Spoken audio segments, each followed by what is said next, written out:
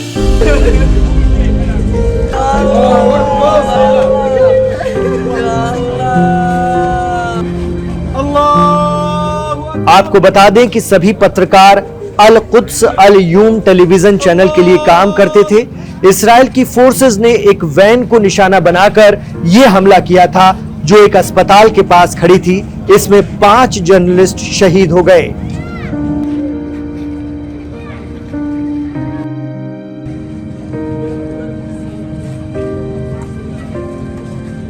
तो ये था आज का दीन दुनिया। इमरान खान के साथ आखिर तक कनेक्ट रहने के लिए आपका बहुत बहुत शुक्रिया। आपका प्यार, भरोसा, आपका जो एतमाद हमें मिल रहा है वो कमेंट्स के जरिए हमें मालूम चलता रहता है। बहुत शुक्रिया। अपने कमेंट्स को इसी तरह से जारी रखिएगा और आप क्या कुछ देखना चाहते हैं वो भी हमें पता चल पा रहा है आपके कमेंट्स के जरिए, हमें बताते रहिएगा।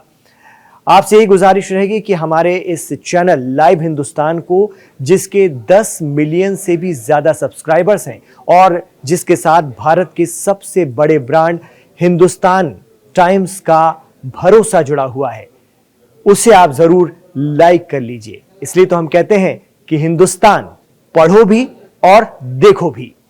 आपसे ये भी गुजारिश रहेगी कि इस वीडियो शो को तुरंत लाइक कर दीजिए ताकि ज्यादा से ज्यादा लोगों तक पहुंच सके। अपने दोस्तों और रिश्तेदारों में से व्हाट्सएप के जरिए खूब शेयर कीजिए, खूब आगे बढ़ाइए। जुड़े रहिए हिंदुस्तान के साथ।